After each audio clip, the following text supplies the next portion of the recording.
Beur jail থেকে বলছি, আমি কলকাতায় যাচ্ছি। এক সপ্তাহের মধ্যে বেউর জেলে ফিরব, যা কথা হবে তারপরেই হবে। ফোনটা পেয়েই চমকে গিয়েছিলেন বিটি রোডে আক্রান্ত ব্যবসায়ী, কারণ তার দাবি ফোনের ওপারে ছিল বিহারের গ্যাংস্টার। বিহার থেকে বাংলায় আনার আগের দিনও এরকম বেপরোয়া ছিল সুবোধ সিং।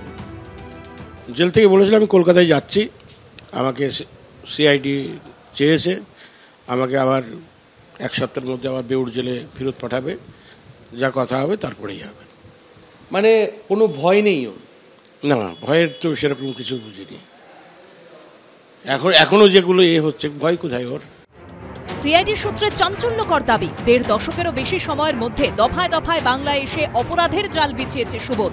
নিয়ন্ত্রণ কায়েম করতে চেয়েছে উত্তর ২৪ পরগনার খড়দার টিটাগড় অঞ্চলে।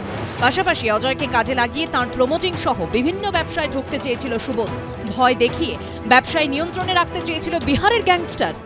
হ্যাঁ, ওর কথা মতো চলো, ও যেটা বলবি সেটা করো, আমার সাথে আ যাও, हम जो बोलेगा हम जो करेंगे तुम भी कमाओगे, हमको भी कुछ होगा। বলছে তুমি বড় প্রজেক্ট নাও, আমাকে জানাও। हाँ, अभी हम कलकत्ता जाएंगे, कलकत्ता से जब आएंगे तब बात करेंगे। গত ১৫ই জুন দুপুরে জনবহুল বিটি রোডে ব্যবসায়ী অজয় মণ্ডলের গাড়ি ধাওয়া করে এলোপাথারি গুলি চালায় দুষ্কৃতীরা। পরের দিন ব্যবসায়ী দাবি করেন বিহার থেকে তাঁকে ফোন করে হুমকি দিচ্ছে গ্যাংস্টার সুবোধ সিং। এর দুদিন পর ব্যারাকপুরের আরও এক ব্যবসায়ী তাপস ভকতকে হুমকি ফোনের অভিযোগ সামনে আসে। সিআইডি সূত্রে খবর, বিহারে জেলে বসে অজয় মণ্ডলের ওপর হামলার ছক কষে সুবোধ। সেই ছক কার্যকর করার ভার দেওয়া হয় বিহারের গ্যাংস্টারের ঘনিষ্ঠ সাহিল সিংকে। সিআইডির জালে সুবোধ ধরা পড়ার পর ব্যবসায়ী তাপস ভকতকে হুমকি ফোনের অভিযোগে ধরা পড়েছে রওশন যাদব ওরফে তাঁতিয়া। বেলঘরিয়ার রত্তলায় ব্যবসায়ীর গাড়িতে শুট আউটের ঘটনায় এবার রাজ্য পুলিশের জালে ধরা পড়েছে সাহিলও। বিহারের নওয়াদা থেকে তাকে গ্রেপ্তার করেছে ব্যারাকপুর কমিশনারেট ও বেলঘরিয়া থানার পুলিশ।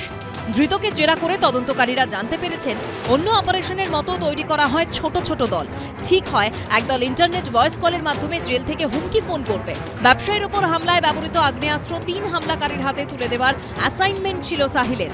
সেই মতো হামলার ৩ থেকে ৪ দিন আগে নওয়াদা থেকে ৪টি পিস্তল ও ২টি বাইক নিয়ে সাহিল এসে ওঠে হাওড়ার বেলেলিয়াস রোডের হোটেলে। সেখানেই অস্ত্র হাতবদল করে বিহারে ফিরে যায় সে। সাহিলের কথা মতো বিটি রোডে যারা হামলা চালিয়েছে তাদের এখনো কোনো খোঁজ নেই। একটি বাইক টিটাগড় থেকে উদ্ধার হলেও আরেকটি বাইক উদ্ধার করা যায়নি। কিন্তু দফায় দফায় রাজ্যে এসে সুবোধ অপরাধের জাল বিছালেও কেন জানতে পারল না পুলিশ? পুলিশের চোখ এড়িয়ে হামলার জন্য কি করে বাইক ও অস্ত্র দিয়ে বিহারে ফিরে গেল দুষ্কৃতী? দুষ্কৃতীদের গুলিতে ব্যবসায়ী প্রাণ হারালে তার দায় কে নিত? প্রশ্ন উঠছে। এই প্রেক্ষিতে পুলিশের গাফিলতির দিকে আঙুল তুলেছেন ব্যারাকপুর পৌরসভার চেয়ারম্যানও।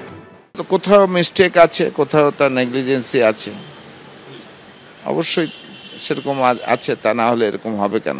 সত্যি প্রত্যেকের একটা আতঙ্কের বিষয়, সেটা অবশ্যই সবটাই পুলিশ জেনেছে এবং সিআইডিও সব জেনেছে। এদের তো এক একটা ক্যারেক্টার, যেটাই হচ্ছে মূল ব্যবসা। জেলটা কোনো ব্যাপার না, সেটা প্রশাসনকে খুব কঠোরভাবে তার ব্যবস্থা নিতে হবে। শাসক দলের সহযোগিতা ছাড়া, অনুমোদন ছাড়া কোনোদিন এই সুবোধ সিং হতে পেরেছে?